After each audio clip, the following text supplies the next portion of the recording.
Hello everyone, welcome to round table study. तो ये है बच्चे करंट इलेक्ट्रिसिटी चैप्टर नंबर 3 का लेक्चर नंबर 9। और इसमें हम बात करेंगे कुछ बेसिक से टर्म्स के बारे में जो कि आपके मोस्ट इंपॉर्टेंट टॉपिक में से एक हैं। ठीक है, इसमें हम बात करेंगे सेल के बारे में। ईएमएफ हम पहले ही समझ चुके हैं, है ना। अगर आप भूल चुके तो कोई बात नहीं, हम इसमें फिर से देखने वाले ईएमएफ के बारे में देखने वाले हैं।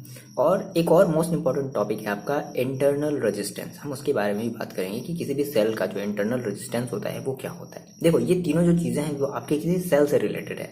मतलब सेल तो ठीक है, सेल तो एज हम कह ही रहे हैं, ठीक ना। उसके बाद ईएमएफ एंड इंटरनल रेजिस्टेंस, हम इन तीन चीज़ों के बारे में बात करेंगे। इसके पहले की वीडियो में आपको ये चीज़ जानना मस्ट है कि जो रेजिस्टेंस होता है उसका अगर जो कॉम्बिनेशन है अगर वो पैरेलली है तो पैरेलली हम उसको कैसे ऐड करते हैं, सीरीज में है तो उसे हम सीरीज में कैसे ऐड करते हैं। ये चीज़ आपको जानना मस्ट है और ये चीज़ें हमने बताई हैं इसके जस्ट पिछले वाले लेक्चर में, लेक्चर नंबर 8 में। अगर आपने नहीं देखा तो आप जाकर के पहले उसे देखो।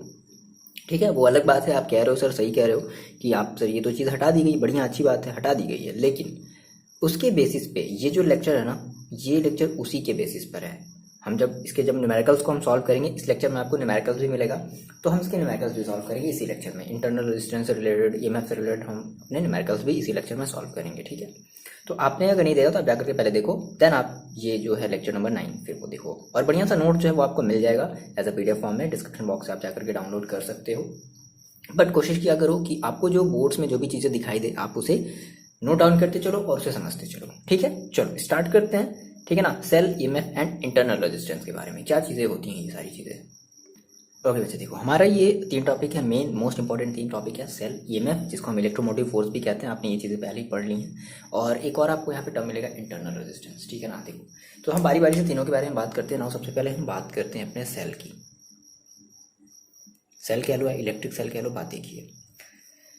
क्या होता है भाई सेल? जैसे देखो आपने घड़ी पहनी है, ठीक है, या फिर आपके घर में एक जो वॉल है, मतलब वॉल में जो घड़ी जो टंगी हुई है ना, तो उस घड़ी में जो बैटरी लगी है, जो सेल लगी है, समथिंग हम उसी के बारे में कुछ ऐसा ही बात करने वाले हैं। तो बेसिकली अगर हम आपसे कहें बच्चे क्या है एग्जैक्टली ये सेल क्या होता है। फॉर एग्जाम्पल देखो, जैसे मैंने आपसे कहा कि आपके पास सपोज करो ये कोई एक रेजिस्टेंस है। रेजिस्टेंस का मतलब समझ रहे हो, यहाँ पर कोई भी एक लोड लगा है, चलो रेजिस्टेंस कह लो। या आपको सिंपली समझने के लिए मैंने कहा सर आपने यहाँ पे कोई एक बल्ब लगाया है, छोटा सा बल्ब जो आपको बैटरी से जो ऐड करके जो जलाते हो बल्ब, वो वाला बल्ब मैंने लगाया है। और हम कह रहे हैं भाई ये मेरी एक वायर है और इस वायर से मैंने क्या कर दिया, एक बल्ब को जो है वो अटैच कर दिया, और मान लो इसकी रेजिस्टेंस जो है वो R है। तो क्या ये जो बल्ब है क्या वो जलेगी? नहीं जलेगी। क्यों नहीं जलेगी? क्योंकि इस वायर में जो हमारे इलेक्ट्रॉन है या फिर ये कह लो कि जो चार्ज है वो फ्लो नहीं कर पा रहे हैं, वो अपनी एक जगह पर अभी क्या है, बैठे हुए हैं, इसलिए ये जो बल्ब है वो नहीं चलेगा। तो हमें क्या करना पड़ेगा भाई, इस बल्ब को जलाने के लिए क्या करना पड़ेगा, हमें इसे किसी सेल से जोड़ना पड़ेगा। इस बल्ब को हमें क्या करना पड़ेगा, इस वायर को हमें किसी सेल से जोड़ना पड़ेगा। तो हमने कहा कि हम एक सेल बनाते हैं भाई, ये वही वाली बैटरी है जो आप देखते हो, बस उसको समझने के लिए उसका जो स्ट्रक्चर है वो हम कुछ इस तरीके से बना रहे हैं। मेरी बात समझना, कुछ इस तरीके से बना रहे हैं। कैसे?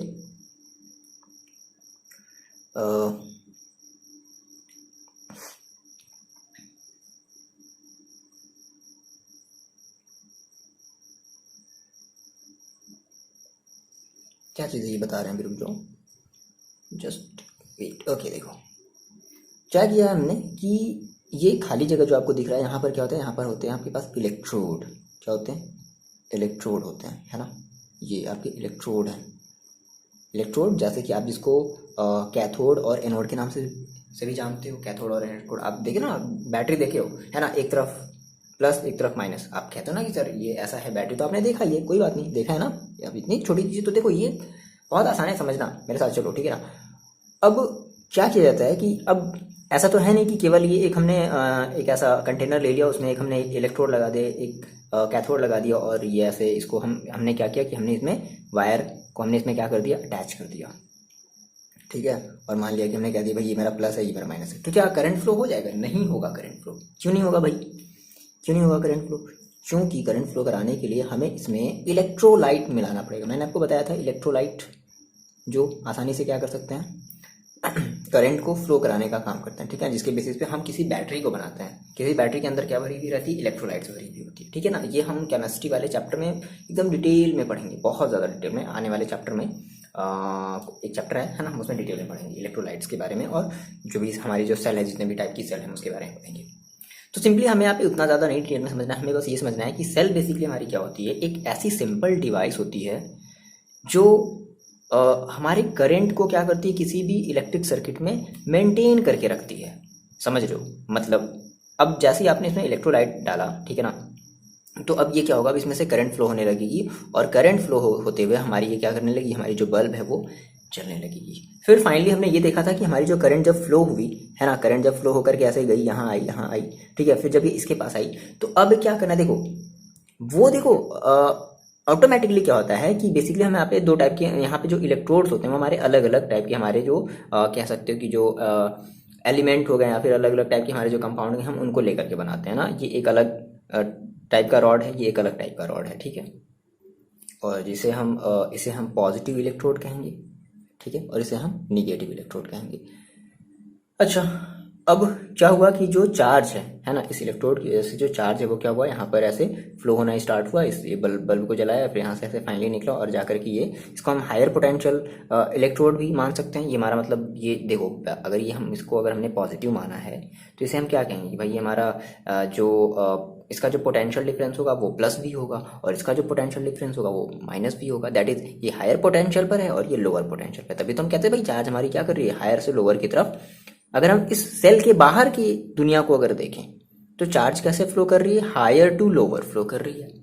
फिर मैंने आपको ये भी बताया था कि लेकिन जैसे ही चार्ज अब यहाँ पर आई, अब जो इलेक्ट्रोलाइट है ना, जैसे देखो आपने देखा है ना कि जो हमारे जो मोटर होते हैं, घरों में जो लगे हुए मोटर होते हैं, वो क्या करते हैं, वो नीचे से पानी को, मैंने आपको बताया था फर्स्ट वाले इसके लेक्चर में, मैंने आपको बताया था कि ईएमएफ का एग्जैक्टली मतलब क्या है। अगर आपने नहीं देखा तो आप जाकर के देखो, और थोड़ी बात यहाँ पे समझ देखो। मैंने आपको बताया था कि जिस तरीके से मोटर क्या करता है, नीचे से पानी निकाल करके क्या करता है, हमारे जो घर के ऊपर जो टंकी बनी हुई रहती है उसमें क्या करता है, पानी को फिल करता है। सिमिलरली इसी तरीके से ये जो इलेक्ट्रोलाइट्स है ना, इसका भी कुछ वैसा ही काम है। ये क्या करेगा, ये एकदम देखो अटैच होंगे ऐसे, एकदम है ना, ये एकदम अटैच होंगे ऐसे, आपको समझाने के लिए ऐसे बताया गया है। सिंपली ये सिमिलरली जो हमारे ये जो इलेक्ट्रोलाइट है, ये भी कुछ वैसा ही काम करेगा। क्या करेगा कि अब चार्ज को क्या करना है, अब यहाँ से यहाँ तक जाना है, समझ रहे हो, यहाँ से यहाँ तक जाना है। तो इलेक्ट्रोलाइट जिस तरीके से मोटर क्या कर रहा था, हमारे ग्राउंड वाटर को निकाल करके हमारे जो छत पर रखी जो टंकी थी उसमें भर दे रहा था, सिमिलरली इसी तरीके से जो इलेक्ट्रोलाइट है वो क्या करेगा, वो इस चार्ज को यहाँ से यहाँ की तरफ क्या करेगा, ट्रांसफर करेगा। देख रहे हो, ये आपका लोअर पोटेंशियल है, ये आपका क्या है, ये आपका लोअर पोटेंशियल है, और ये आपका क्या है, ये आपका हायर पोटेंशियल है, ठीक है। तो सर्किट में, यानी कि सेल के अगर हम ऊपर की बात करें, सेल के ऊपर हमने जो सर्किट बनाया है ना, ये जो रेजिस्टेंस लगाया है, इसमें तो हमारी जो करंट है, इसमें हमारी जो चार्ज है वो हायर से लोअर की तरफ फ्लो कर रही है। लेकिन सेल के अंदर बच्चे जस्ट अपोजिट होता है। क्या होता है कि इलेक्ट्रोलाइट, देखो स्पॉन्टेनियस आपने पढ़ा था क्लास 11th में ना, तो ये स्पॉन्टेनिटी मतलब ये ऑटोमेटिकली जिस तरीके से मोटर क्या कर रहा है, पानी को ऊपर चढ़ाने का काम कर रहा है, सिमिलरली उसी तरीके से हमारी ये जो चार्ज है ना, ये जो इलेक्ट्रोलाइट है, ये ऑटोमेटिकली क्या कर रहा है, इस चार्ज को इस तरफ क्या कर रहा है, ढकेल रहा है। मतलब लोअर पोटेंशियल से हायर पोटेंशियल की तरफ ये हमारा जो चार्ज है वो आ रहा है। किसके अंदर, सेल के अंदर ये काम हो रहा है। तो इस तरीके से हमारा कंटिन्यूअसली क्या होता था, हमारी जो करंट है वो फ्लो होती थी। तो हम यहाँ से हम सेल की हम बढ़िया से एक डेफिनेशन हम दे सकते हैं क्या, कि simple device to maintain a steady current in an electric circuit is called electric cell, है ना। देखो एक सिंपल सी एक ऐसी डिवाइस जो हमेशा कंटिन्यूअसली क्या करे, करंट को फ्लो कराने का काम कर सके, मेंटेन कर सके, करंट के फ्लो को मेंटेन कर सके, दैट इज कॉल्ड सेल। ठीक है, सिंपल आप इसके डेफिनेशन को लिख सकते हो बहुत ही आसानी तरीके से। थोड़ी सी कुछ और बातें जानते हैं। आपने कहा कि सर ये हमारा सेल तो अब केवल सेल तो है, अब ये सेल पर्टिकुलर कुछ कुछ चीज़ों से मिलकर के बना हुआ है। जैसे कि आपने कहा कि मैंने यहाँ पर सर एक रॉड लगाया हुआ है ना, और इस रॉड को हमने माना है, इस वाले रॉड को हमने माना है क्या, मतलब ये हमारा जो रॉड है इसके पास हायर पोटेंशियल है और इसके पास लोअर पोटेंशियल है। तो हमने कहा कि जो हमारा जो सेल है वो बेसिकली क्या होता है, दो इलेक्ट्रोड से मिलकर के, जिसको हम क्या कहते हैं, इलेक्ट्रोड, है ना। हमने कहा कि यह सेल हैज टू इलेक्ट्रोड्स, दो इलेक्ट्रोड होंगे इसके, इलेक्ट्रोड, ओके, टू इलेक्ट्रोड्स, है ना। फर्स्ट को हमने कहा पॉजिटिव, पॉजिटिव इलेक्ट्रोड, जिसको हम अपने इस फिगर में रिप्रेजेंट कर रहे हैं पी से, एनसीईआरटी भी कुछ ऐसे ही कहता है, ठीक। और एक हमारे पास क्या है, निगेटिव इलेक्ट्रोड, निगेटिव इलेक्ट्रोड, जैसे आपने टॉर्च की बैटरी देखी है ना, निगेटिव इलेक्ट्रोड। और एक हमारा है इसको हम रिप्रेजेंट कर रहे हैं एन से, that is N negative, P for positive. और इसी पॉजिटिव इलेक्ट्रोड को हम क्या कहते थे, कैथोड, सॉरी पॉजिटिव इलेक्ट्रोड को हम क्या कहते थे, एनोड, और निगेटिव इलेक्ट्रोड को हम क्या कहते थे, कैथोड। याद है? ठीक है, मिस्टेक तो नहीं कर रहे ना, सही है ना, एनोड कैथोड, हाँ ठीक है, ओके ओके ठीक। तो positive electrode that is P और negative electrode that is N. अच्छा, और हमारी ये जो इलेक्ट्रोड है वो क्या हुआ है, इस हाईली हमारा जो भी ये जो इलेक्ट्रोलाइट्स है इसमें हमने उस इलेक्ट्रोड को क्या कर दिया, इमर्ज कर दिया है, जिसकी वजह से ऑटोमेटिकली, है ना, एक रॉड के ऊपर पॉजिटिव क्या कह सकते हैं कि पॉजिटिव मतलब पोटेंशियल आ जाएगा और एक रॉड के ऊपर निगेटिव पोटेंशियल आ जाएगा। ठीक है ना। और इस तरीके से जब हम अगर सर्किट को अगर हमने कंप्लीट कर दिया है तो हमारी जो करंट है वो देखो सेल के बाहर हायर पोटेंशियल से लोअर पोटेंशियल की, बार बार मैं आपको ये वर्ड बता रहा हूँ, हायर पोटेंशियल से लोअर पोटेंशियल की तरफ फ्लो होगी चार्ज, लेकिन सेल के अंदर लोअर पोटेंशियल से हायर पोटेंशियल की तरफ चार्ज फ्लो होगी, और ये चार्ज फ्लो कराने का काम कौन करेगा, यही इलेक्ट्रोलाइट्स। ठीक है ना। ओके, इतनी बात समझ में आ रही है। तो सेल हमने कहा सर हम जो अपनी डेली लाइफ में हम जो सेल देखते हैं, घड़ी में जो हमारी जो बैटरी लगी रहती है, ठीक है ना, या फिर हमारे जो मोबाइल में जो बैटरी लगी रहती है, तो इसके बेसिस पे हमने कहा कि सर हमारी जो सेल होती है वो बेसिकली 2 टाइप्स की होती है। कितने टाइप्स की होंगी भाई? 2 टाइप्स की होंगी। देखे हो आपने, आप समझे भी हो, इसको आप फील करो, थोड़ा सा गैस कर सकते हो क्या क्या हो सकती है, सोचो। देखो, एक ऐसी सेल होती है जिसे आप चार्ज नहीं कर सकते, होती है ना, बोलो। आपने घड़ी में बैटरी लगाई, आपके वॉल पर जो घड़ी लगी है उसमें आपने बैटरी लगाई, और उसका जो चार्ज है वो क्या हो गया, अगर खत्म हो गया तो आप बैटरी को क्या कर देते हो, दोबारा फेंक देते हो। चार्ज तो नहीं करते, चार्ज तो नहीं हो पाता वो, फिर आप दूसरी नई बैटरी मंगाते हो, ऐसे तो होता है। अब कहाँ अब तो घरों में तो अब तो घड़ी देखने को नहीं मिलती, हाँ देखने को मिलती है, मतलब वो अब वो वाली इलेक्ट्रिक वाली, मतलब जो कंटिन्यूसली जो करंट से चार्ज होता रहता है वो देखने को मिलती है। ठीक है, ओके। तो हमने कहा सर हमारे पास जो बैटरी हो, हमारे पास जो सेल है, नहीं सेल बैटरी नहीं चली बात है, हमारे पास जो सेल है वो हमारे 2 तरीके की होती है। एक को हम कहते हैं प्राइमरी सेल, समझ लेते हैं, ठीक है, प्राइमरी सेल, ज़्यादा नहीं, और एक हमारा है सेकेंडरी सेल। समझ में आ गया होगा, प्राइमरी सेल और सेकेंडरी सेल का मतलब इसमें से कोई एक बैटरी होगी जो चार्ज हो सकती होगी, और एक हमारी जो होगी वो चार्ज नहीं हो सकती है। तो प्राइमरी सेल जो होती है वो हमारी नॉट चार्जेबल होती है, ठीक है, और हमारी ये जो सेकेंडरी सेल होती है हमारी चार्जेबल होती है। जैसे आपके मोबाइल फ़ोन में जो बैटरी लगी है, अब सर समझ में आ गया, अब सर बढ़िया सा एग्जाम्पल दिए हैं। मोबाइल फ़ोन में आपकी जो बैटरी लगी है वो आपकी क्या है, सेकेंडरी सेल है। और ये जो आप जैसे जो आप अपने टॉर्च में या फिर वॉल जो हमारी जो घड़ी जो होती है ना, दीवार घड़ी जो होती है, उसमें हम जो बैटरी यूज़ करते हैं हमारी प्राइमरी सेल होती है। ठीक है, इस तरीके से।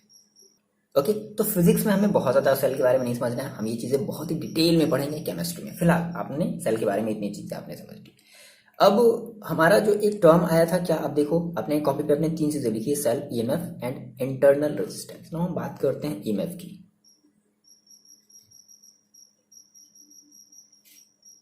ईएमएफ क्या होता है, फुल फॉर्म पता है आपको? इसको हम लोग कहते हैं इलेक्ट्रोमोटिव फोर्स। देखो, अगर आपको एक वर्ड में अगर इस इलेक्ट्रोमोटिव फोर्स को समझना है तो हम क्या कहेंगे, एक वर्ड में अगर इसको समझना चाहते हो, मेरी बात समझ आती हो, अगर आपको समझना है ना सिंपल तरीके से, अगर आपने पहले वाले वीडियो को देखा है और आपको वहाँ से थोड़ा सा अगर कंफ्यूजन है, वैसे मैंने बहुत डिटेल में बताया वहाँ पर ईएमएफ के बारे में, समझ लो। तो जो हमारी ईएमएफ होती है दैट इज इलेक्ट्रोमोटिव फोर्स होता है, एक ऐसी एनर्जी है। आपने कहा सर मैंने एक सर्किट मैंने एक लगाया बाहर की तरफ, और ये सर्किट में जब तक हम इस सेल को नहीं लगाए थे तब तक इस सर्किट में करंट का फ्लो हो ही नहीं रहा था। तो अब ऐसी क्या चीज़ है भाई जिसकी वजह से हमारी ये करंट फ्लो होने लगी? तो हमने क्या किया है कि हमने एक एनर्जी दी है इस सर्किट को। ठीक है, समझ रहे हो मेरी बात? हमने एक एनर्जी दी है, हमने एक वर्क डन किया है इस सर्किट पर, जिसकी वजह से हमारा जो करंट है वो फ्लो कर रहा है। तो सिंपली कि जो भी एनर्जी होगी इस सेल की, उसी को हम कह देते हैं ईएमएफ ना। या फिर अगर हम इसको वोल्टेज के अगर टर्म में बताना चाहें तो हम ये कहेंगे कि पोटेंशियल डिफरेंस है ना। पोटेंशियल डिफरेंस मतलब कि देखो, इस रॉड की अभी जब आप ये मान लो अभी सर्किट हटा दो पूरे तरीके से, आपके पास केवल एक बैटरी है। ऐसे आपने कहा सर मेरे पास एक बैटरी है, ये बड़ी सी एक बैटरी है बस, केवल यहाँ पर प्लस है यहाँ पर माइनस है। अभी हमने कोई भी इसके साथ अभी सर्किट हमने ऐड नहीं किया है। तो सिंपली क्या है हमारा ईएमएफ भाई, कि इस बैटरी की जो भी एनर्जी है, दैट इज जो भी पोटेंशियल डिफरेंस है इस वाले रॉड के ऊपर और इस वाले रॉड के ऊपर, जो भी हमारा पोटेंशियल डिफरेंस है, उसी पोटेंशियल डिफरेंस को हम कहते हैं ईएमएफ, या सिंपली हम उसको कहते हैं एनर्जी। समझ में आ रही बात? तो क्या है कि मतलब सिंपल सी बात है, डेफिनेशन मैंने आपको पहले ही लिखा दिया। तो अगर आप चाहते हो कि सर हम इसका डेफिनेशन अगर फिर से लिख लें, तो क्या कहते हो कि आप कि ईएमएफ ऑफ सेल है ना is the maximum potential difference. Maximum potential difference, maximum potential difference सोचो आपको कब मिलेगा, जब आपने कोई भी सर्किट अप्लाई नहीं किया है। अभी आपने बस ये केवल मान लो आपका ये सेल है, तो आपने इस तरीके से सेल रखा है, तो इस केस में हम कहेंगे कि ये इस सेल की पर्टिकुलर कुछ वोल्टेज होगी, और उसी वोल्टेज को हम कह रहे हैं क्या, ईएमएफ, इलेक्ट्रोमोटिव फोर्स। यानी कि उसी इलेक्ट्रोमोटिव फोर्स की वजह से हमारी जो चार्ज है वो फ्लो कर पा रही है। समझ रहे हो मेरी बात? आप नहीं समझ पा रहे हो? फील करो थोड़ा सा भाई, है ना, थोड़ा सा फील करो। ओके, तो यही कहानी है ईएमएफ की, है ना। ओके, देखो समझ रहे हो ना। तो सिंपली आप डिफाइन कर सकते हो क्या, कि व्हाट इज इलेक्ट्रोमोटिव फोर्स। ठीक है, सिंपल इसका डेफिनेशन हो सकता है कि EMF of cell is the maximum potential difference between two electrodes. वो जो भी आपके जो दो इलेक्ट्रोड है ना, उन दो इलेक्ट्रोड के बीच में जो भी डिफरेंस है, उसी डिफरेंस को हम क्या कह रहे हैं, ईएमएफ। मेरी बात समझना, ईएमएफ देखो अलग चीज है, ईएमएफ अलग चीज है, और जो इस बैटरी के थ्रू पर्टिकुलर इसकी जो भी हमारी वोल्टेज निकलेगी, मतलब हमने कहा कि सर इस सर्किट में अब कितने मतलब कितनी हमारी जो है वो वोल्टेज फ्लो कर रही है इस सर्किट में, है ना। तो इसकी वोल्टेज हमेशा कम होगी ईएमएफ से। अगर हम एक सर्किट को अगर हम क्लोज कर दें, है ना, तो सेल की जो वोल्टेज है, यानी कि सेल की जो ईएमएफ है, वोल्टेज है, वो कुछ और है। ठीक है, और इन टर्मिनल्स के बीच में, है ना, बाहर की तरफ, सेल के बाहर की तरफ इस सर्किट में इन टर्मिनल्स के बीच में जो भी हमारा पोटेंशियल का जो भी डिफरेंस होगा, वो हमारा अलग होगा।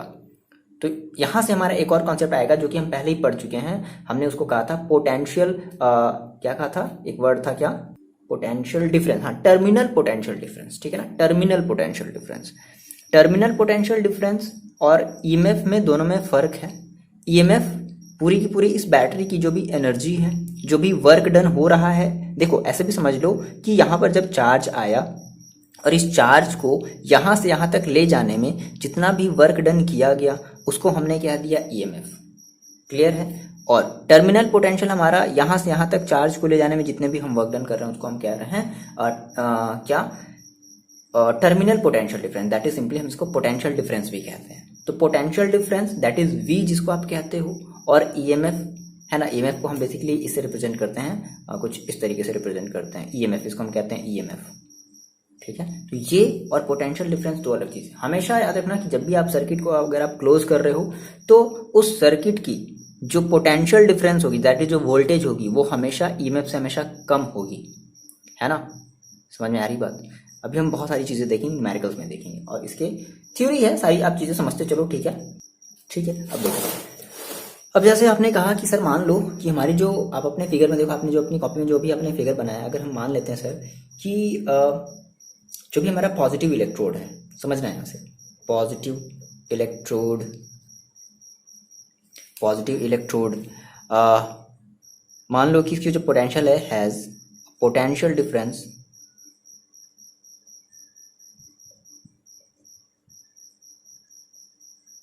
पॉजिटिव है, तो मान लो हमने इसको V प्लस ले लिया, है ना, दैट इज प्लस, प्लस में रहेगा तो प्लस V प्लस है, मतलब प्लस का मतलब ऑलरेडी ये प्लस में है।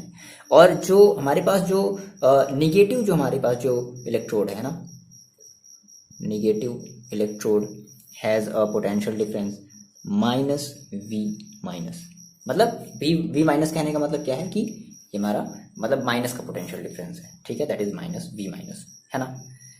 अच्छा, तो अगर हम क्या करें, इनके बीच का डिफरेंस ले लें, मतलब हमने कहा कि V प्लस और माइनस, माइनस V माइनस, तो फाइनली देखो यही जो हमारा डिफरेंस है, इसी को हम कहते हैं ईएमएफ। ठीक है, अब इसको अगर सॉल्व करोगे आप, तो क्या मिल जाएगा, ईएमएफ इज इक्वल टू आपको मिल जाएगा V प्लस और प्लस V माइनस। तो इसी चीज को हम कहते हैं क्या, ईएमएफ। देखो बच्चे, आपको समझ में नहीं आया ना, मेरी बात समझो। देखो बहुत ध्यान समझना, बहुत आसान है यार। देखो आप कह रहे हो सर ये चीज़ मेरे को समझ में नहीं आ रहा है। आपने कहा सर मेरे पास क्या था, मान लो मेरे पास एक ये सर्किट था, ध्यान समझ लो, अब समझ में आ जाएगा, ठीक है। और मैंने कहा सर मेरे पास ये सर्किट था, अभी सर्किट में करंट जो है फ्लो नहीं हो रहा है, यहाँ पर एक मैंने रेजिस्टेंस लगा दिया, अब इसमें कोई करंट ही नहीं फ्लो हो रहा है। तो मैंने क्या किया, मैंने इसको किसी एक सेल से कनेक्ट कर दिया, और सेल का जो स्ट्रक्चर होता है वो कुछ इस तरीके से होता है, भाई आपको पता है ना।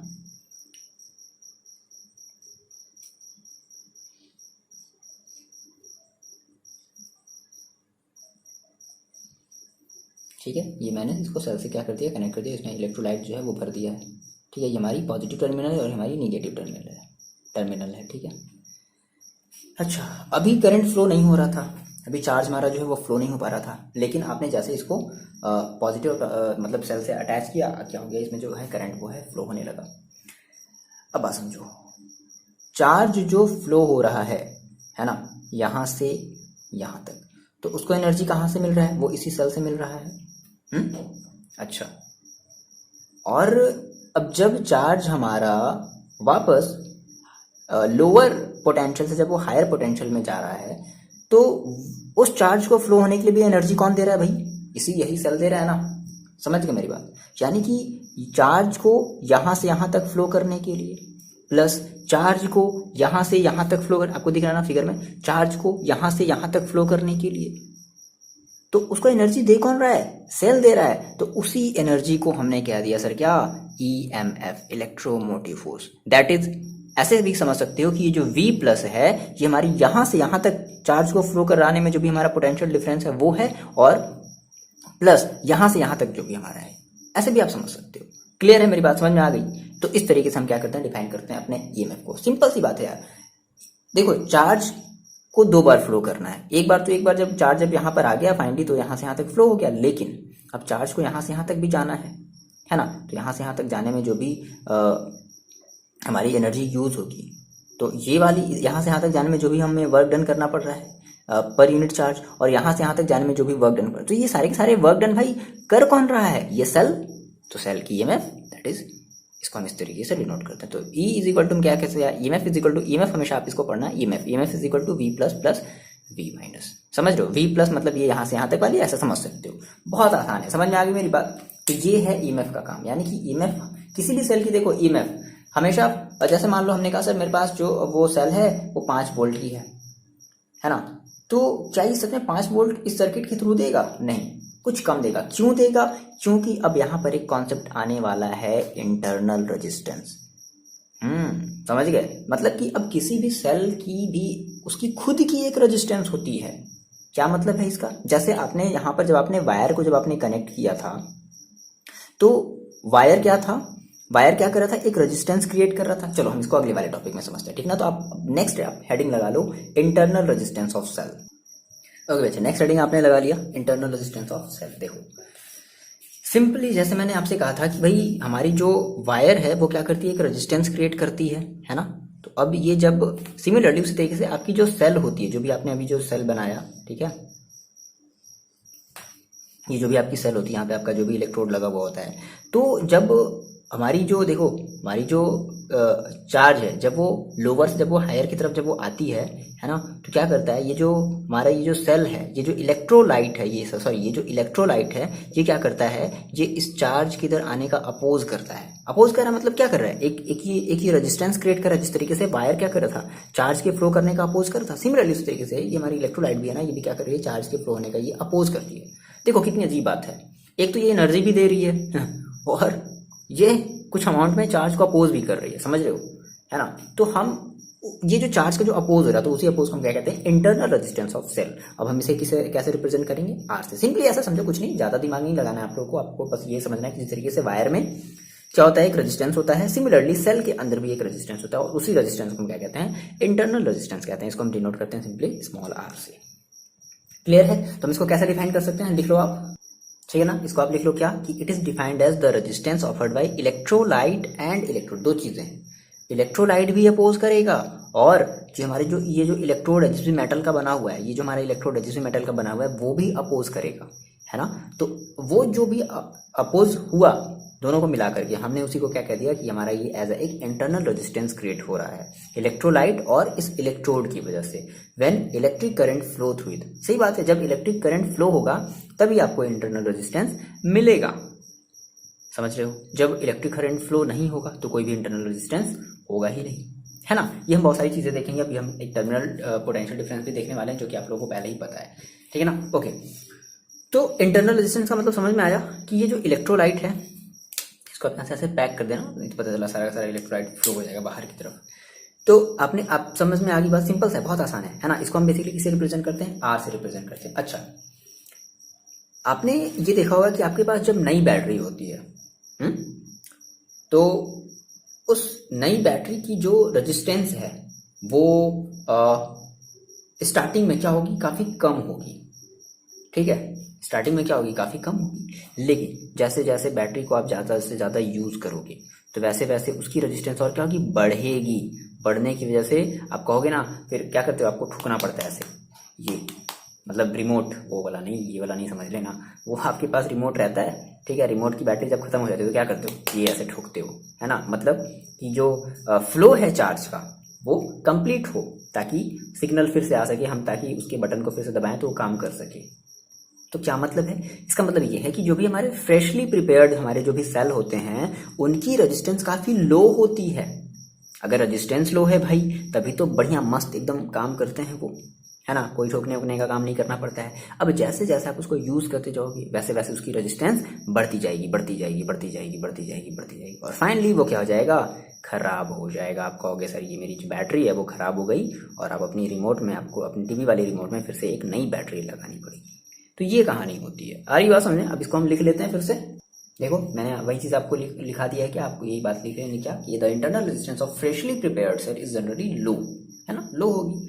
और जैसे जैसे आप उसको यूज करते चलोगे वैसे वैसे अब इसकी जो रेजिस्टेंस है ना, ये क्या करेगा, ये बढ़ता जाएगा, ठीक है। तो जिसकी वजह से आपकी जो बैटरी होगी वो क्या हो जाएगी, फाइनली खराब हो जाएगी। तो भाई मैंने चीजें लिख ली है ना। और increasing as the cell is put to more and more use, जैसे जैसे आप उसको यूज करोगे वैसे वैसे इसकी जो रेजिस्टेंस है वो भी बढ़ती जाएगी, है ना। अब देखो क्या है कि अब ये जो रेजिस्टेंस है ये कुछ चीज़ों पर डिपेंड करती है, ठीक है ना, कुछ चीज़ों पर डिपेंड करती है। तो आपने कहा कि सर हमारी ये जो रेजिस्टेंस है, यानी कि हमारी ये जो इंटरनल रेजिस्टेंस है, किसी भी सेल का इंटरनल रेजिस्टेंस, दो अलग अलग चीज़ें। देखो रेजिस्टेंस एक है ये रेजिस्टेंस जिसको आप एक्सटर्नल रेजिस्टेंस है, जिसको आप सिंपली कैपिटल आर से रिप्रेजेंट करते हो। एक है आपका इस सेल का पर्टिकुलर रेजिस्टेंस को आप स्मॉल आर से रिप्रेजेंट करोगे। अभी कैसे सिंबल कैसे बनाएंगे हम वो भी चीज़ देखेंगे, है ना। अच्छा, तो हमने कहा सर हमारी जो इंटरनल रेजिस्टेंस है वो कुछ बातों पर डिपेंड करती है, जैसे कि क्या है, कुछ फैक्टर होते हैं, है ना। इट डिपेंड्स, कौन, इट का मतलब कौन सा, इंटरनल रेजिस्टेंस, है ना, याद रखना। It depends on following, Instagram है फैक्टर, ओके। इंस्टाग्राम, कितने बच्चे इंस्टाग्राम चलाते हैं, सारे चलाते होंगे, नहीं, ओके चलो कोई दिक्कत नहीं है। देखो फर्स्ट हम बात करते हैं नेचर ऑफ इलेक्ट्रोलाइट, ठीक है, कि उस इलेक्ट्रोलाइट का नेचर क्या है, क्या हमारा जो इलेक्ट्रोलाइट है वो एसिडिक मीडियम का है, बेसिक मीडियम का है, इन सब बातों पर डिपेंड करता है। दूसरी जो पॉइंट है वो क्या है, दूसरी पॉइंट है कि देखो हमारा जो internal resistance that is r जो है, ठीक है ना, वो कंसंट्रेशन पर डिपेंड करता है।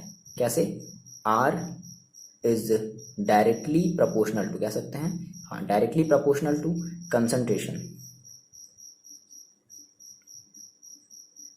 Concentration of electrolytes. देखो क्या मतलब है इसका, आपने कहा सर अगर क्या हो, जैसे आपने कहा वाटर मस्त बढ़िया फ्लो कर जाता है, और वाटर की जगह आप अगर आप हनी ले लो, ठीक है, हनी ले लो, हनी, ठीक है, तो हनी क्या होगा, थोड़ा सा फ्लो करने में उसको टाइम लगेगा। इसका मतलब है कि उसकी हनी में जो हनी के जो आयंस होंगे वो थोड़ा सा स्लोली क्या करेंगे, फ्लो करेंगे। मेरी बात समझना, दो चीज़ें ध्यान समझना, ठीक है। तो अगर आप कह रहे हो कि पानी अगर बहुत जल्दी अगर फ्लो कर जा रही है तो उसके आयंस भी क्या कर रहे होंगे, बहुत ही जल्दी से फ्लो कर जाएंगे, ठीक है। देखो तो अगर बहुत जल्दी अगर फ्लो कर रहा है तो उसका जो रेजिस्टेंस होगा वो क्या होगा, कम होगा। भाई देखो रेजिस्टेंस आप किसको कहते हो, याद रखो, रेजिस्टेंस आप किसको कहते हो, फ्लो न कर पाना ही हमारा क्या है, मतलब बहुत ही कम अमाउंट में फ्लो करना है। फिर कह लो कि ऐसे कह सकते हैं ना कि रेजिस्टेंस दैट इज कुछ कुछ अपोज हो रहा हो। तो अपोज अगर ज़्यादा होगा, अपोज अगर ज़्यादा होगा जैसे इस केस में, तो रेजिस्टेंस क्या होगा, ज़्यादा होगा। अपोज अगर कम होगा, जैसे ये वाटर है, वाटर कैंस मस्त एकदम जल्दी जल्दी मूव करेंगे एज कंपेरिजन टू हनी। तो अपोज अगर थोड़ा कम होगा तो रेजिस्टेंस भी क्या होगा, कम होगा। समझ रहे हो, क्योंकि आयंस फिर बहुत ही जल्दी क्या करेंगे, फ्लो कर पाएंगे। भाई देखो, आप यहाँ से ऐसे समझो कि रेजिस्टेंस, मान लो आयंस यहाँ पे जल्दी ऐसे पहुँच गया, जल्दी पहुँच गया, तो क्या रेजिस्टेंस ज़्यादा होगा या कम होगा? अगर जल्दी पहुंचा तो रेजिस्टेंस कम होगा। अगर मान लो स्लो मोशन में जा रहा है, ऐसे ऐसे ऐसे ऐसे जा रहा है, स्लो मोशन में जा रहा है, तो रेजिस्टेंस क्या होगा, ज़्यादा होगा, क्योंकि लेट लग रहा है ना पहुंचने में। लेट लग रहा है मतलब चार्ज जल्दी फ्लो नहीं हो पा रहा है, दैट इज रेजिस्टेंस। चार्ज जल्दी फ्लो नहीं हो पा रहा है, दैट इज रेजिस्टेंस। ठीक है ना, समझ में आ रही बात? है सर, कंफ्यूज हो गए? कंफ्यूज नहीं, आंख बंद करो, जो भी मैंने चीज़ें बताई उनको फिर से एनालाइज करो। ये किसी के ऐसे आप मुंह पर फेंक रहे हो, क्यों फचा, ठीक है, और एक दूसरा हनी लेकर कैसे फेंक रहे हो, सोचो कौन ज़्यादा तेजी से जाएगा, वाटर। तो वाटर ज़्यादा जाएगा, यानी कि उसके पास कम रेजिस्टेंस है, और हनी बहुत ही स्लो में जाएगा, उसके पास ज़्यादा रेजिस्टेंस है। सिंपली क्लियर है? चलो अब आंखें खोल लो। ओके, तो ये हमने सेकेंड हमने देख लिया। नेक्स्ट और किस पर डिपेंड करता है, तीसरी जो पॉइंट है वो हमारा जो इंटरनल रेजिस्टेंस वो किस पर डिपेंड करता है, एरिया ऑफ इलेक्ट्रोड्स पर। एरिया ऑफ इलेक्ट्रोड्स, ठीक है, इलेक्ट्रोड्स के एरिया पर भी डिपेंड करता है। मतलब अगर मान लो एरिया अगर ज़्यादा है, मान लो हमने कहा सर हमने इतना चौड़ा हमने इलेक्ट्रोड ले लिया, ठीक है, और हमने एकदम पतला सा इलेक्ट्रोड लिया है। अच्छा, ओके ओके, एक मिनट देखो, अगर हम बात करते हैं एरिया ऑफ इलेक्ट्रोड पर क्या फ़र्क पड़ेगा, तो हमने कहा सर मान लो मेरे पास एक इलेक्ट्रोड था और मैंने उसको इसमें किसी इलेक्ट्रोलाइट में डुबा दिया, और मेरे पास एक पतली सी ऐसे इलेक्ट्रोड थी और मैंने उसको भी इलेक्ट्रोलाइट में डुबा दिया। अब अगर ये इलेक्ट्रोड थोड़ा सा ज़्यादा चौड़ा है, मान लो हमने इसकी एरिया को अगर हमने ज़्यादा ले लिया है, तो क्या होगा, ये ज़्यादा अमाउंट में क्या करेगा, अपने आयंस को अपनी तरफ चिपकाएगा, बहुत ज़्यादा अमाउंट में चिपकाएगा, और ये जो है वो थोड़ा सा कम ही चिपका पाएगा। होगा ना ऐसा भाई, एरिया ज़्यादा है तो ये ज़्यादा आयंस को अटैच करेगा अपने से, और ये थोड़ा कम आयन को अटैच करेगा। अगर ये ज़्यादा आयन को अटैच कर रहा है तो करंट का फ्लो क्या होगा, जल्दी होगा? नहीं सर, कंफ्यूज हो गए। देखो भाई, ज़्यादा आयन को अटैच किया, ज़्यादा आयन को अटैच करने का मतलब क्या हुआ, करंट का फ्लो क्या होगा, जल्दी होगा। तो अगर करंट का फ्लो जल्दी हो रहा है तो रेजिस्टेंस क्या होगा, कम होगा। समझिए तो अगर आप एरिया इंक्रीज कर रहे हो, है ना, तो आपकी जो रेजिस्टेंस है वो डिक्रीज हो रही है। क्लियर है? बस यही चीज़ है। इसमें देख लो, आपने कहा इसमें कम आयन अटैच हुए, कम आयन अटैच हुए मतलब आपने इसका एरिया थोड़ा सा कम रखा। अगर आपने एरिया कम रखा तो जो ये जो आयन को अट्रैक्ट करने की इसकी जो कैपेसिटी थी वो भी क्या हो गई, कम हो गई। तो अगर आयन अगर कम अट्रैक्ट हो रहा होगा, आयन्स अगर कम अट्रैक्ट हो रहे हैं, तो अगर कम अट्रैक्ट होने का मतलब है कि जो फ्लो होगा चार्ज का वो भी क्या होगा, कम होगा। तो चार्ज के फ्लो के कम होने का मतलब क्या है, रेजिस्टेंस बढ़ गया। चार्ज के फ्लो के कम होने का मतलब क्या है, रेजिस्टेंस बढ़ गया। भाई एक पाइप है, पाइप में पानी फ्लो हो रहा है, आपने यहाँ पर ऐसे दबा दिया करके, आपने ऐसे यहाँ पे दबा दिया, तो पानी की फ्लो अब होने की कैपेसिटी क्या हुई, थोड़ी सी कम हो गई। वो अलग बात है, आप A1 V1 और A2 V2 मत लगा लेना, वो वॉल्यूम की बात नहीं कर रहे हैं, ठीक है ना, वो बात की बात है। बर्नौली थ्योरम सर जिंदाबाद, नहीं अभी नहीं, वो चीज़ें नहीं अप्लाई करनी है, बारी बात समझे ना। तो यहाँ पर हमने क्या किया सर, एरिया हमने क्या कर दिया, डिक्रीज कर दिया। तो चार्ज के फ्लो होने की, चार्ज को अट्रैक्ट होने की जो कैपेसिटी थी इस इलेक्ट्रोड की वो कम हो गई। तो अगर चार्ज अगर कम अट्रैक्ट हो रहा है मतलब कि चार्ज कम फ्लो हो रहा है, चार्ज कम फ्लो हो रहा है मतलब कि रेजिस्टेंस बढ़ गया। क्लियर है? इसमें से मस्त एक क्वेश्चन आया हुआ है, एग्जाम में आपके क्वेश्चन आया हुआ है ये डिफाइन करने के लिए, और ये क्वेश्चन मैंने आपको पीडीएफ में भी मेंशन कर दिया। आप वहाँ से इस क्वेश्चन को हम बताएंगे नहीं, स्पेशली अलग से नहीं बताएंगे, आप जाकर के वहाँ से पढ़ सकते हो, आराम से समझ में आ जाएगा आपको, बस ये बात ध्यान रखनी, ठीक है ना। तो तीसरी चीज़ आपको क्या पता चली भाई कि हमारा जो ये जो इंटरनल रेजिस्टेंस है वो एरिया ऑफ इलेक्ट्रोड्स पर भी डिपेंड करता है कि इलेक्ट्रोड्स का एरिया क्या है, कैसा है। क्लियर है? अच्छा, एक चीज़ और है, लास्ट चीज़ क्या, depends on temperature, depends on temperature. चलो आप मेरे को बताओ टेम्परेचर पर क्या इफेक्ट पड़ेगा। आपने कहा सर अगर हम टेम्परेचर को अगर हाई कर दें, टेम्परेचर को अगर हम क्या कर दें, अपने इलेक्ट्रोड्स की टेम्परेचर हम बढ़ा दें, तो अगर हम इलेक्ट्रोड्स की अगर हम टेम्परेचर बढ़ा रहे हैं, भाई बात समझो क्या होगा। तो इलेक्ट्रोड के टेम्परेचर बढ़ाने का मतलब है कि मान लो वो मान लो कि अभी थोड़ा बहुत ज़्यादा कंसनट्रेटेड था ना, तो टेम्परेचर हमने बढ़ा दिया तो क्या हुआ, उसके जो आयंस होंगे वो बड़ी क्या करेंगे, रैंडमली मूव करने लगेंगे। रैंडमली मूव करने का मतलब बहुत ही तेज़ी से मूव करेंगे। बहुत ही तेज़ी से मूव करने का मतलब क्या है कि वो बहुत ही जल्दी जल्दी क्या करेंगे, फ्लो होने लगेंगे। तो इसका मतलब है कि जो रेजिस्टेंस होगी वो क्या हो जाएगी, बढ़ जाएगी। ठीक है, एक मिनट भाई, उल्टा बोल दिए क्या। हाँ देखो मेरे को भी वही आपका वाला ही कन्फ्यूज़न हो गया है ना। अभी हम फिर वहाँ पे रेजिस्टेंस को कुछ और मान कर देखो, मैंने कहा कि टेम्परेचर मैंने बढ़ाया, तो टेम्परेचर बढ़ाने से इसकी देखो, अगर आप किसी भी लिक्विड की अगर आप टेम्परेचर बढ़ा रहे हो तो ऐसे कह सकते हो कि उसकी जो विस्कोसिटी है, आपने क्लास 11th में पढ़ा था, सर मत बोलो क्लास 11th की बात है, विस्कोसिटी, एक मिनट समझ लो, बता नहीं रहा है। तो उस लिक्विड की जो विस्कोसिटी है वो क्या हो जाएगी, बढ़ जाएगी। अगर विस्कोसिटी बढ़ी मतलब वो आयन बहुत ही तेजी से फ्लो कराएगा, और आयन तेजी से फ्लो होने का मतलब है कि रेजिस्टेंस कम हो गया। आर क्या हो गया, कम हो गया। सिंपल सी बात है, ठीक है ना। इसका मतलब है जो टेम्परेचर है, मतलब टेम्परेचर के क्या कह सकते हैं कि डायरेक्टली प्रोपोर्शनल है।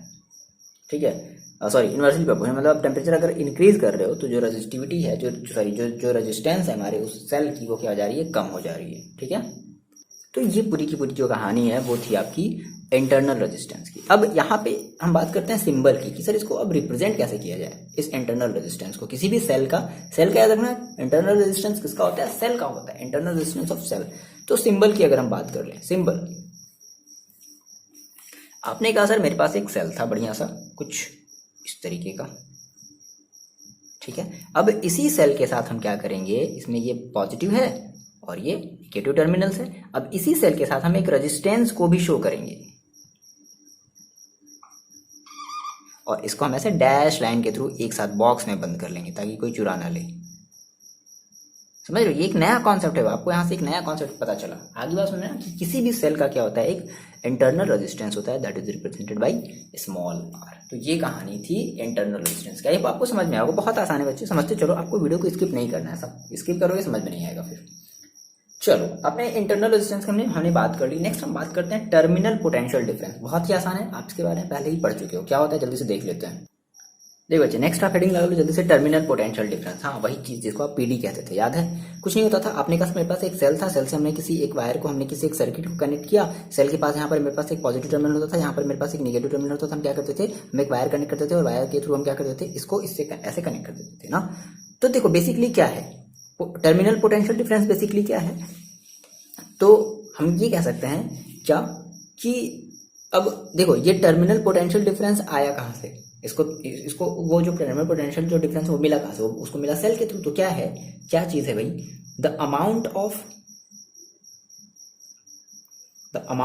Energy, the amount of energy required to flow a unit charge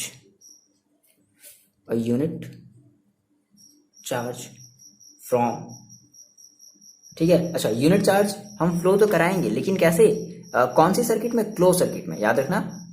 required to flow a unit charge in close circuit from,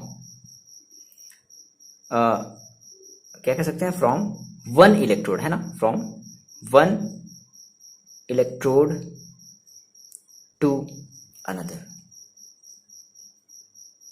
that is called terminal potential difference. समझ रहे हो, है ना, क्लियर है, बात समझ में आ रही है। यानी कि आपने कहा कि टर्मिनल पोटेंशियल डिफरेंस, यानी कि आपने कहा सर मेरे पास ये एक सेल था, ठीक है, मतलब मैंने इसे कनेक्ट किया और यहाँ पर मैंने एक रेजिस्टेंस लगा दिया, जो भी हो, ठीक है, करंट हमारी ऐसे फ्लो हो रही है। तो जो भी हमारा पोटेंशियल डिफरेंस है, इसके इस प्लस और इस माइनस के बीच में, कैसे, ऊपर की तरफ, नीचे वाला नहीं, नीचे वाले में तो हमने ईएमएफ लिया था याद, बस यही फर्क है, याद रखना, बस बेसिक का डिफरेंस आपको यही पता चल जाएगा क्या है ये टर्मिनल पोटेंशियल डिफरेंस क्या है। देखो ईएमएफ भी हमारी एज एक पोटेंशियल डिफरेंस ही थी, लेकिन कैसे, वो हम बात करते थे पर्टिकुलर, हम सेल की बात करते थे, है ना, ठीक है। अब ये जो टर्मिनल पोटेंशियल डिफरेंस है, तो एक ये आपका जो इलेक्ट्रोड है और ये जो दूसरा इलेक्ट्रोड है, इनके बीच का जो भी आपका पोटेंशियल डिफरेंस होगा, है ना, थ्रू दिस सर्किट, इस सर्किट के थ्रू, ऊपर वाले के थ्रू, है ना, ऊपर वाले सर्किट के, एक्सटर्नल सर्किट को आप कह सकते हो सेल के अलावा, तो उसको हम क्या कहेंगे, टर्मिनल पोटेंशियल डिफरेंस कहेंगे। सिंपली आप इसको किससे रिप्रेजेंट करते हो, represented by V, represented by V, है ना। अच्छा, अगर हम आपसे ये कहें कि क्या हमारी जो टर्मिनल पोटेंशियल डिफरेंस है और जो हमारा ईएमएफ है, क्या वो आपस में दोनों इक्वल हो सकते हैं? अच्छा छोड़ो, वो तो बात की बात है, पहले आप ये बताओ कि टर्मिनल पोटेंशियल डिफरेंस में से और ईएमएफ में से ग्रेटर कौन होगा? तो हमेशा ग्रेटर होगा हमारा ईएमएफ, सिंपल सी बात है ना।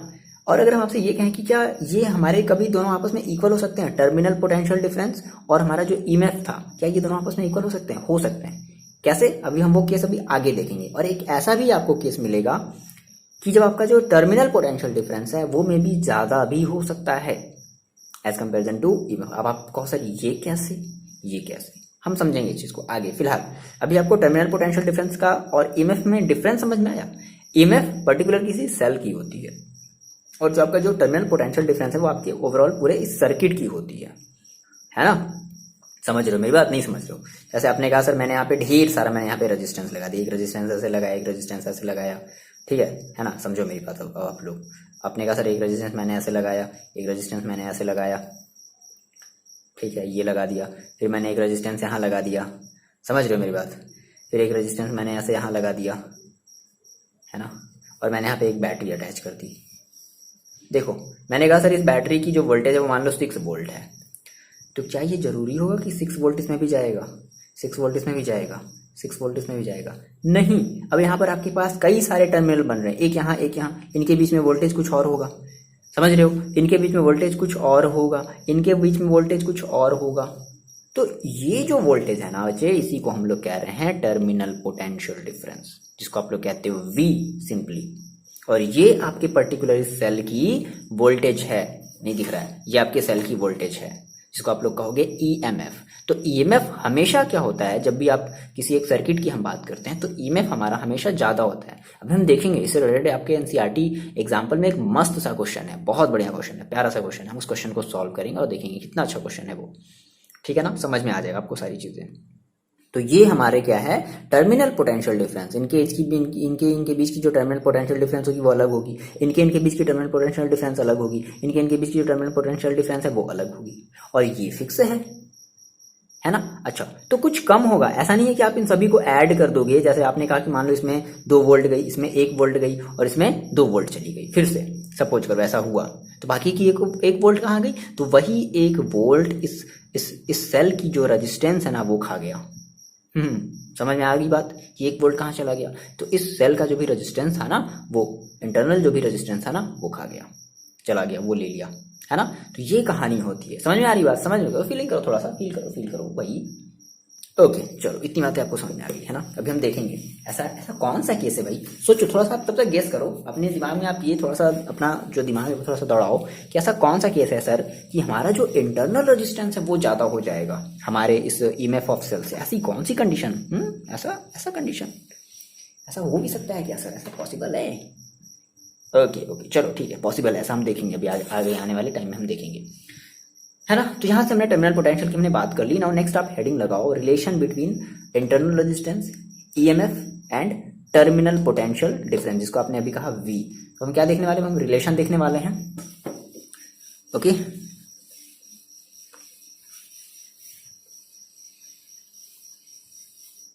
आप हेडिंग लगाओ। क्या ये आपने हेडिंग लगा लिया?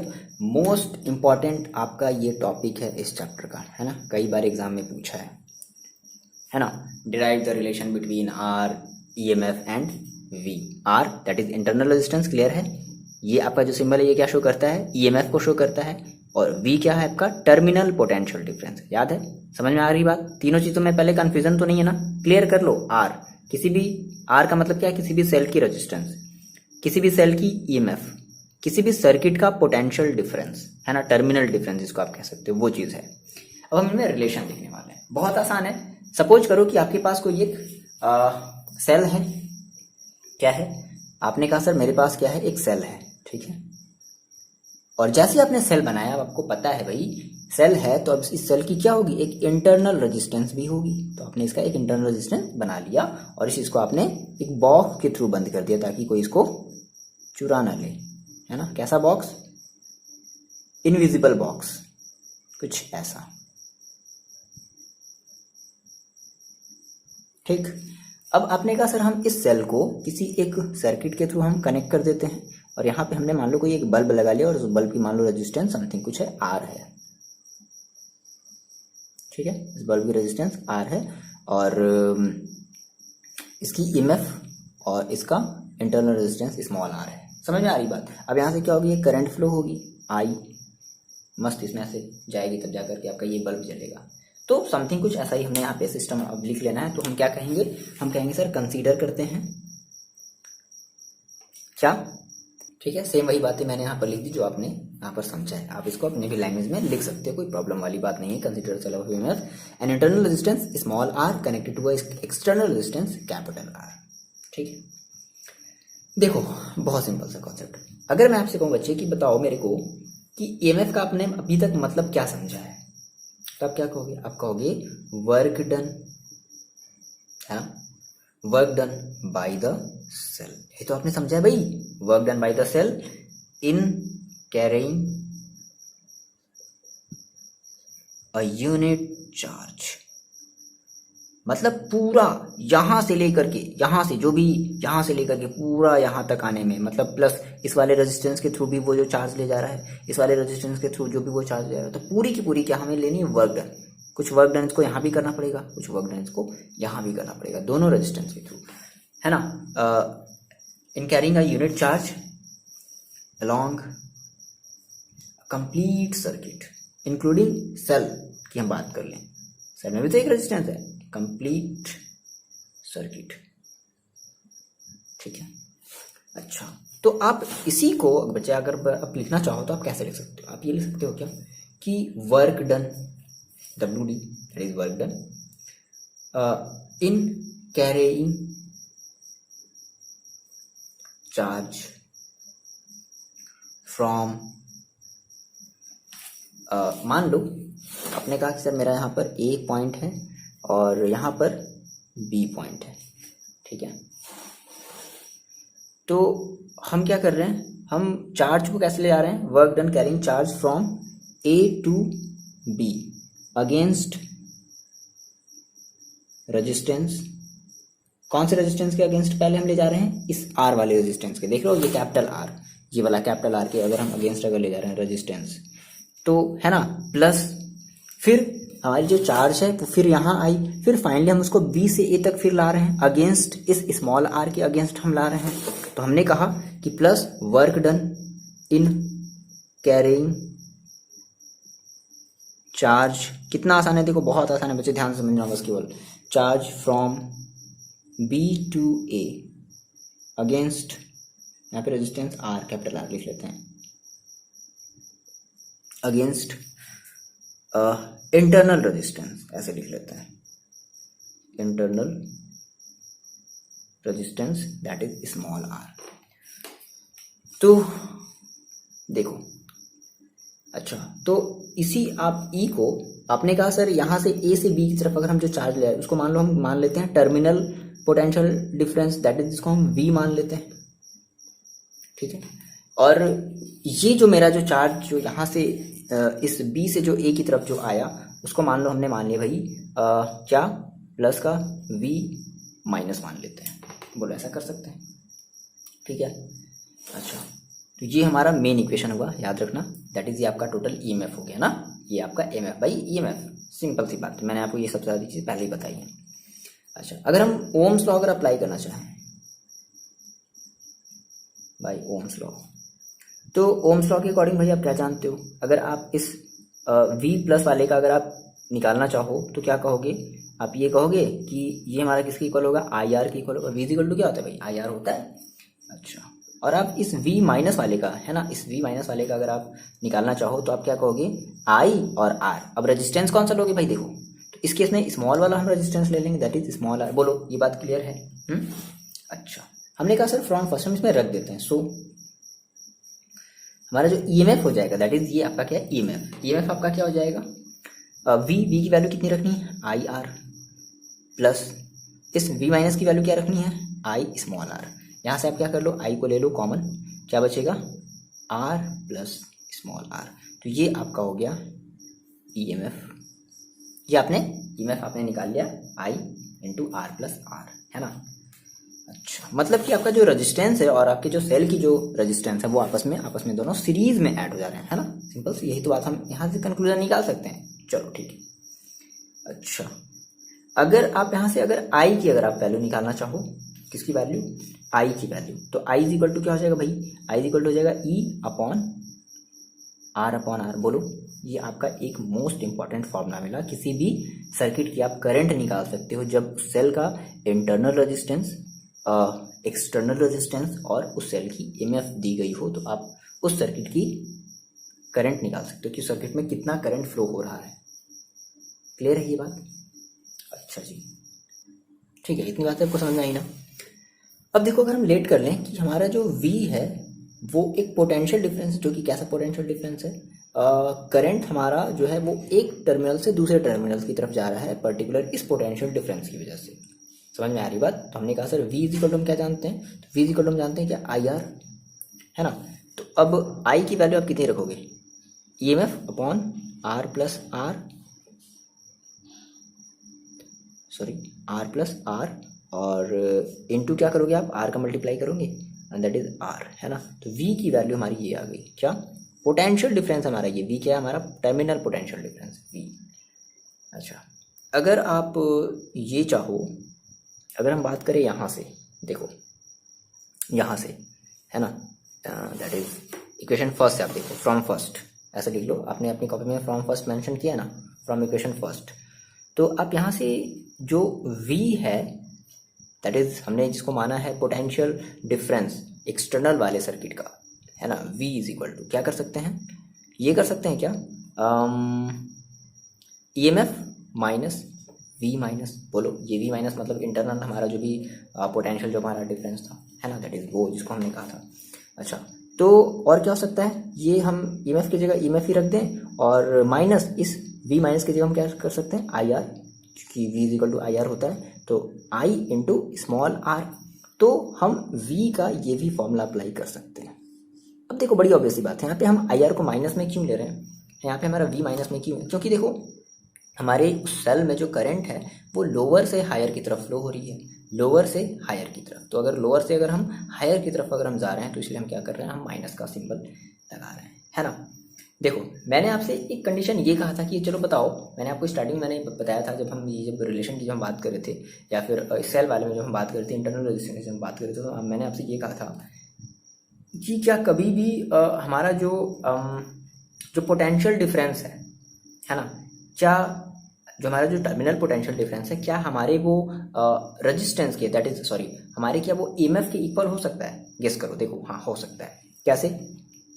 अगर आप कहो सर, अगर आपने I इज इक्वल टू कर लिया 0, मतलब आप करंट फ्लो ही नहीं होने दे रहे हो, अब ऐसा कैसे पॉसिबल है, हाईली रेजिस्टिव आप मटेरियल को ले लो, है ना, जिसमें करंट फ्लो ही नहीं हो पा रही है। तो अगर मैंने सर कहा कि अगर I इज इक्वल टू अगर 0 कर दिया जाए, तो इसकी जगह हम क्या रख देंगे, 0 रख देंगे।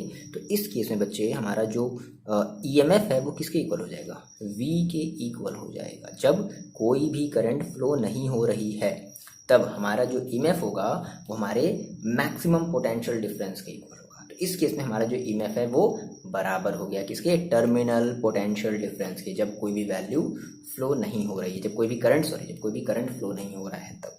मैंने आपको एक और केस बताया था कि आप गेस करो, अब आप ये गेस करो कि क्या हमारा ईएमएफ छोटा हो सकता है V से, V का मतलब समझ रहे हो ना, पोटेंशियल टर्मिनल पोटेंशियल डिफरेंस। आप ये गेस करो, अब हम इसके बारे में थोड़ी देर में बात करते हैं, ठीक है। तो आपको यहाँ से क्या हुआ, इतनी सारी चीजें मिल गई, क्या कि if I is equal to 0, then हमारा जो ईएमएफ है वो क्या हो गया, वो हमारे टर्मिनल पोटेंशियल डिफरेंस के क्या हो गया, इक्वल हो गया। ठीक है, इतनी सारी चीज़ें आप अपनी कॉपी में लिखो, इसको हम मिटाते हैं। ठीक है, ओके। तो हमने सर यहाँ पे ये सारी चीज़ें ध्यान रखना, इक्वेशन फर्स्ट वगैरह ये सारी जितनी भी चीज़ें ना आप ध्यान रखना, अब यहाँ से इन सभी का भी यूज़ होने वाला है। ठीक है, ओके। देखो मेरी बात समझो, तो आपने कहा क्या कि यहाँ से आपने एक पॉइंट निकाला, एक आपने कंक्लूजन निकाला, उस चीज़ को हम डायरेक्टली लिख देते हैं। देखो जी, वही बात है क्या कि terminal potential difference of two electrode of a cell is equal, किसके इक्वल हो जाएगा, to EMF of cell when no current is flow from the cell. अगर करंट से, अगर कोई भी सेल से अगर कोई भी करंट अगर फ्लो नहीं हो रही है तो कोई भी हमारा टर्मिनल, मतलब कि हमारा जो टर्मिनल पोटेंशियल डिफरेंस है वो हमारे ईएमएफ ऑफ सेल के इक्वल हो जाएगा, है ना। सो हम ये कह सकते हैं भाई क्या कि हमारा जो V जो मैक्स होगा, है ना, किस पर, at I is equal to 0। अब इससे ज़्यादा हमारा जो टर्मिनल पोटेंशियल डिफरेंस है वो नहीं मिल सकता। बोलो समझ में आ रही बात, मतलब मैंने आपसे कहा कि भाई आपकी जो सेल है उस सेल की जो ईएमएफ है वो मान लो 6 वोल्ट है, तो कम से कम आपका सर्किट जो है ना वो 6 वोल्ट ही बियर करेगा, मतलब 6 वोल्ट ही वो मैक्सिमम ले सकता है, उससे 6 से ज़्यादा मिलेगा कि, क्योंकि भाई उतना सोर्स ही नहीं है। भाई सोर्स कितना है, सोर्स खुद ही 6 वोल्ट का है, तो जब 6 वोल्ट का खुद सोर्स है तो क्या वो ज़्यादा दे सकता है, नहीं दे सकता, है ना। तो हमारा जो वी मैक्स होगा वो किसके इक्वल हो जाएगा, ईएमएफ के, किसके इक्वल हो जाएगा, ईएमएफ के, सिंपल सी बात। अच्छा अब देखो, आपने कहा सर आपको ये फॉर्मूला पता चला क्या, V is equal to E M F minus I r, ये आपने कहा, ठीक है। अब इसी से देखो हम यहाँ से फाइनली हम R की वैल्यू निकाल सकते हैं, इस क्या करो, इस आई आर को इधर ले आओ, तो आपने कहा sir I r is equal to E M F minus V, so R is equal to E M F minus V upon क्या हो जाएगा, I,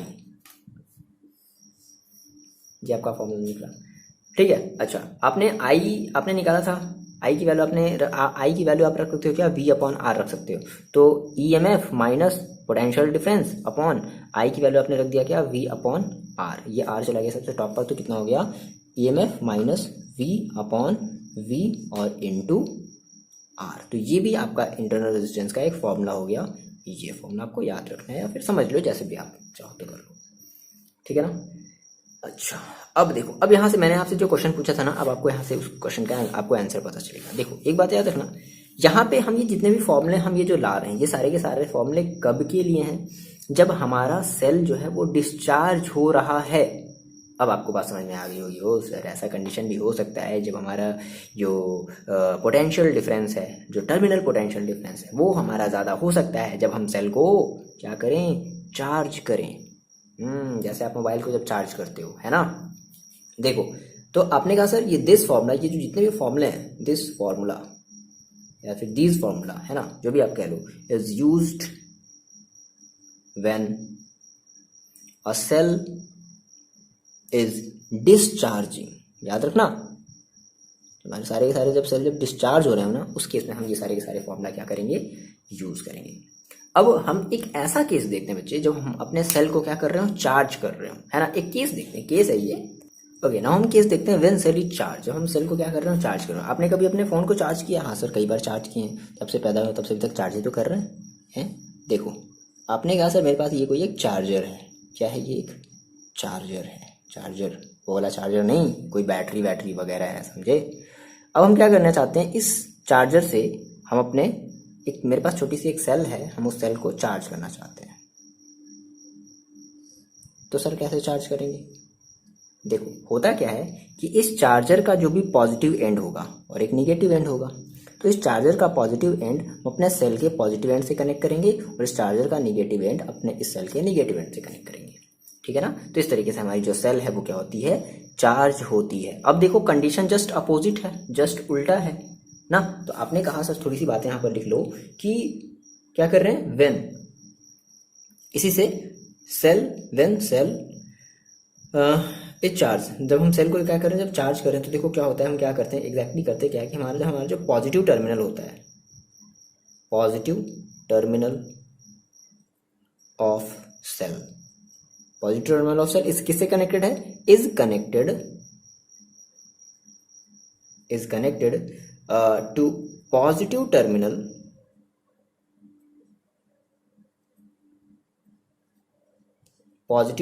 of battery and similarly just opposite कर लो, नेगेटिव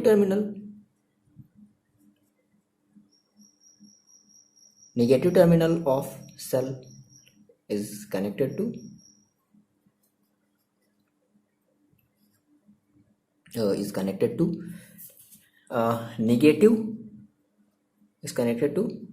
नेगेटिव टर्मिनल, ये आपकी battery है, ये कोई है ना, टर्मिनल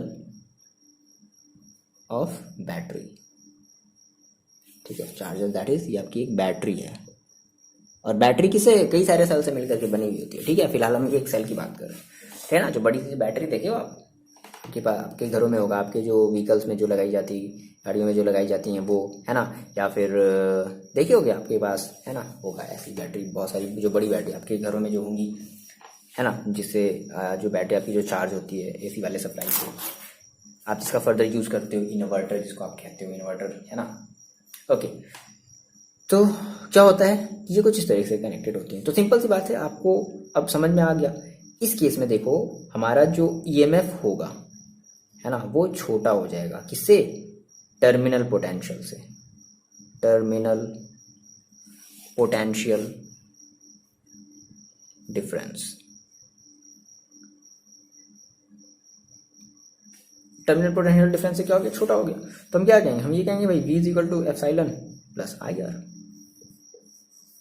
बस खत्म, है ना। हमारा जो टोटल, जो हमारा जो पोटेंशियल डिफरेंस होगा वो क्या हो जाएगा, EMF प्लस इंटरनल जो भी हमारा जो पोटेंशियल, जो भी हमारा ये है पोटेंशियल डिफरेंस है ना, वो हमारे क्या हो जाएंगे, उसके इक्वल हो जाएंगे।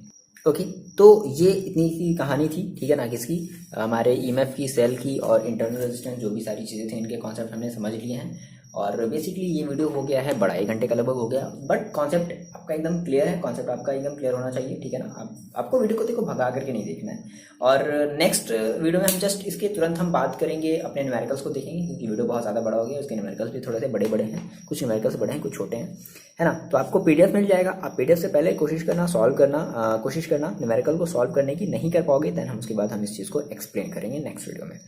तो पढ़ाई करते रहो, और कोशिश करेंगे यहाँ से बच्चे की जो आपको वीडियो है वो कंटिन्यूअसली मिले, इवन आपके फिजिक्स की, केमिस्ट्री की और मैथ्स की, ये तीनों चीज़ें कोशिश करेंगे, आज से कोशिश करेंगे, 100% मेरी कोशिश रहेगी कि ये तीनों चीज़ें आपको आज से जो है वो कंटिन्यूअसली मिले। भले ही थोड़ा मिले, बट देखो थोड़ा नहीं है, थोड़े की बात नहीं है ना, आपको पूरी चीज़ें मिलेंगी, ऐसा नहीं है, ठीक है। वो थोड़ी चीज़ें आप अपने मन से हटा दो तो आपको सारी चीज़ें मिलेंगी, और डेली रेगुलर बेसिस पे मिलेंगी, ठीक है। ओके, तो मिलते हैं बच्चे आपसे नेक्स्ट वीडियो में हम। और कैसा लगा वीडियो, ये वीडियो आप जरूर कमेंट करके बताओगे, है ना, कि सर हाँ अच्छा है या फिर ख़राब है, जैसा भी आप कमेंट करके बताओगे। आपको समझ में चीज़ें आ रही हैं या नहीं आ रही हैं, आपका जो भी फीडबैक है आप वो दोगे।